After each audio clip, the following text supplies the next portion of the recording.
Bismillahirrahmanirrahim. Welcome to the online lecture of Yashfa Postgraduate College, Muridwala. This is English lecture, Lecture 1, Class BS English, 7th semester. Subject is World Literature and the novel is The Stranger by Albert Camus, presented by Muhammad Said. So today we are going to discuss about absurdism. We will discuss absurdism according to The Stranger by Albert Camus. This is also called The Outsider. Okay, now we will discuss about Albert Camus. He was a famous French philosopher, author and journalist, famously known for his philosophy of absurdism. He used this philosophy in most of his works.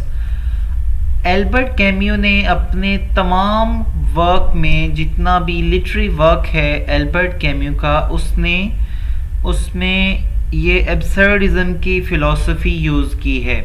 ही जो Albert cameo है ये बहुत ही जो है admirer था absurdism का. Absurdism को बहुत, ये इस फ़लसफ़ा को, इस फ़िलॉसफ़ी को ये बहुत पसंद करता था.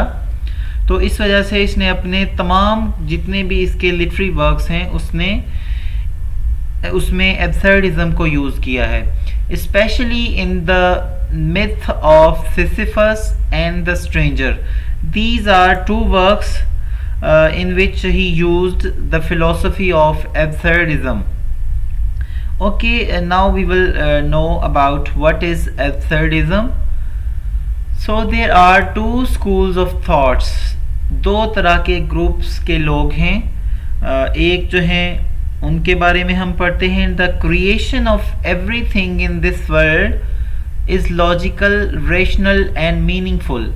एक वो लोग हैं जो ये सोचते हैं कि दुनिया की जो क्रिएशन है ये लॉजिकल है, मंतक पर मबनी है, रैशनल है और मीनिंगफुल है.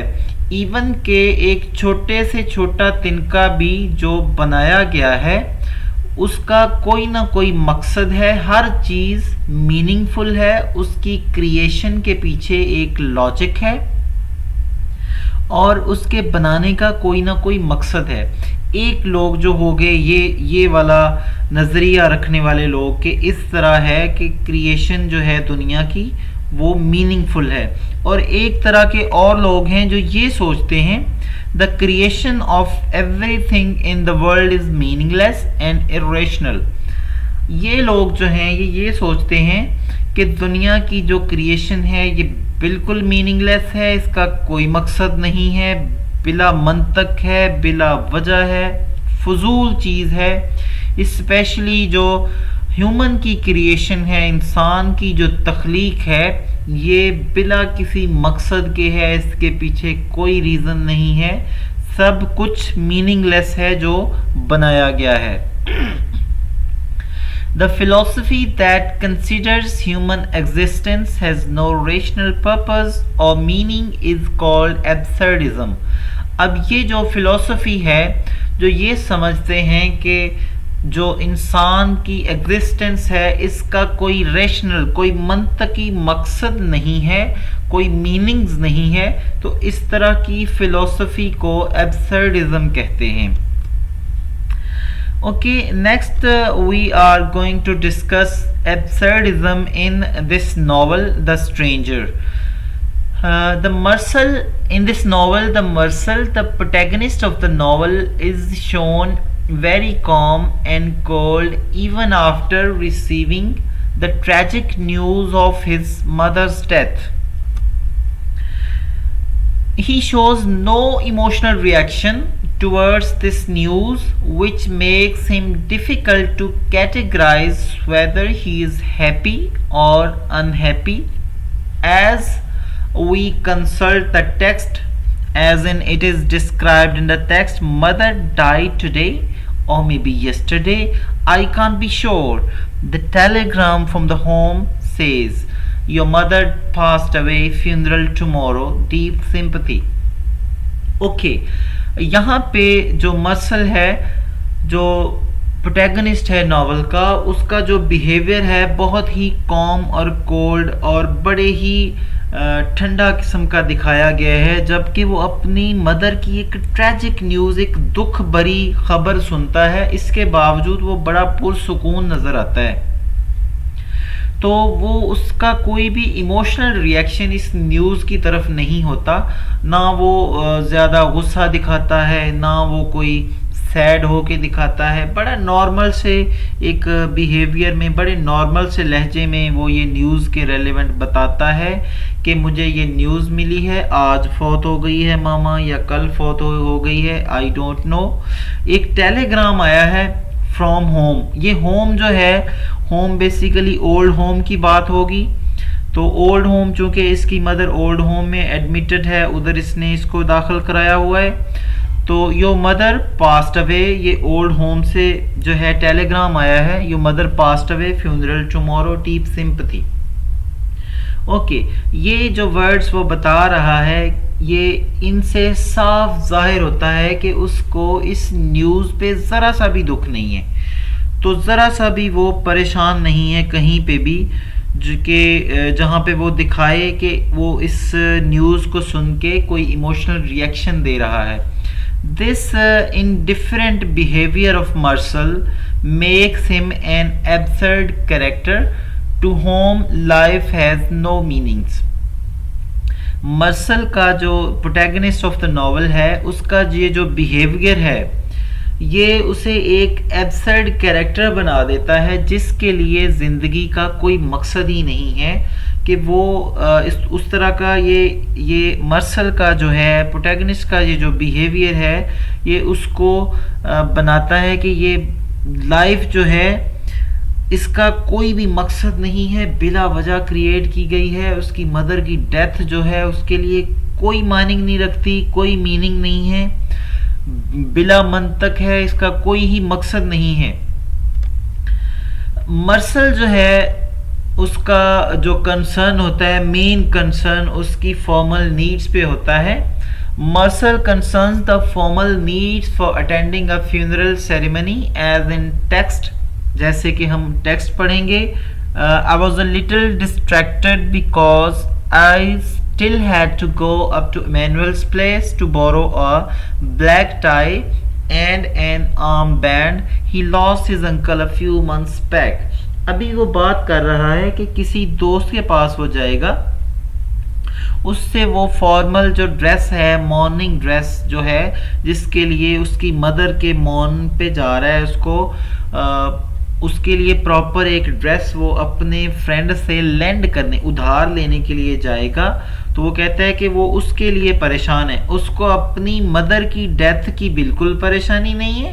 परेशान है तो किस वजह से, कि वो जो है उसको जाना पड़ना है इमैनुअल्स की जगह पे, जहाँ पे इमैनुअल है, तो उसको ब्लैक टाई और एक आर्म बैंड उसने उससे लेना है।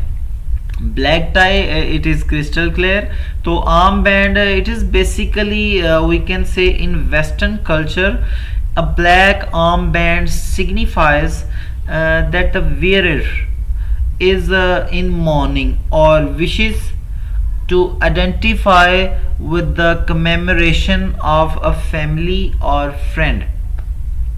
So ये डिनोट करता है आर्म बैंड कि कोई भी बंदा वो किसी अफसोस में, किसी के सोग में इस टाइम चल रहा है, जिसकी रिसेंटली डेथ हो गई है। He rather focuses on the unimportant anecdotes of caretaker. अभी ये जो प्रोटैगनिस्ट होता है मर्सल, ये बजाय इस पे फोकस करे कि उसकी मदर की डेथ हो गई है, उसकी मदर की डेड बॉडी जो है वो उसके सामने पड़ी हुई है, तो जब ये ओल्ड होम में चला जाता है, मदर की डेड बॉडी इसके सामने पड़ी हुई होती है, तो वो उसका ध्यान उस तरफ नहीं जाता। उल्टा ये क्या करता है, जो केयर टेकर होता है उससे तरह तरह की जो बातें, कहानियां सुन रहा होता है, और उसको सिगरेट ऑफर करता है कि सिगरेट पीनी है। तो इस तरह का बिहेवियर शो करता है कि जैसे उसको पता ही नहीं है कि उसकी मदर की डेथ हो गई है। It's a very important event जो किसी भी इंसान की लाइफ में अकर हो सकता है। He also enjoys the beautiful weather and scenery just before the funeral. जैसे ही funeral procession स्टार्ट होने वाला होता है, ये सुबह जब उठता है, रात को जो विजिल इसने गुजारी होती है, रात को जो ये जागा होता है, जागा क्या होता है एक्चुअली, ये सारी रात जो है वो सोया रहता है और अपनी आंखें बंद किए रहता है। इसको ज़रा भी परेशानी नहीं है, ज़रा भी ये सैड नहीं है कि इसकी मदर की डेथ हो गई है।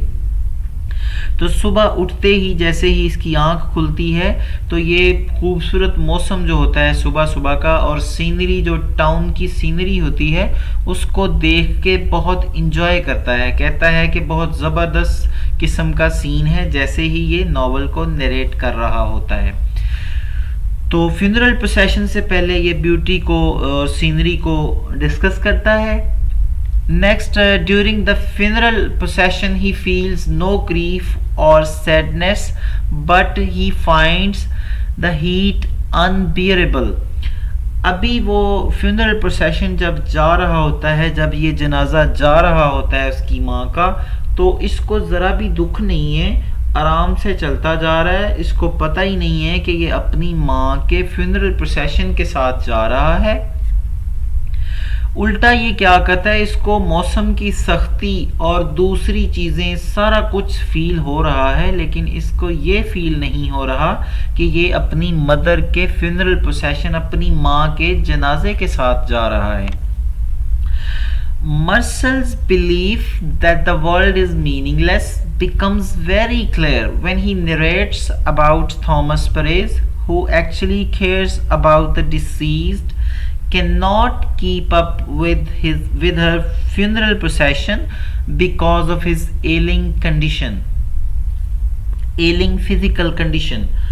अब मर्सल जो होता है, ये जब बताता है थॉमस प्रेस के बारे में, जो उसकी मदर का एक डीप फ्रेंड होता है, जिसको बहुत ज़्यादा दुख होता है इसकी मदर के, मिसेस मर्सल के मरने का, जिसको बहुत दुख होता है, उसके बारे में मर्सल जब बताता है कि वो फ्यूनरल प्रोसेशन के साथ अपने कमज़ोर होने की, बीमार होने की वजह से नहीं मिल पा रहा होता, तो वो मुख्तलिफ शॉर्टकट्स लेता है और जो फ्यूनरल प्रोसेशन, जो जनाजा होता है, उसके साथ मिलने के लिए मुख्तलिफ शॉर्टकट्स लेता है और अजीब तरीके से लंगड़ा के वो चल रहा होता है। उसको उसकी तमाम हरकतें जो हैं वो देख रहा होता है, और ये उसका डिस्क्राइब करना कि थॉमस परेज का इस तरह से डिस्क्राइब करना कि वो किस तरह से फ्यूनरल प्रोसेशन के साथ मिलने के लिए कोशिश करता है, ये मर्सल के लिए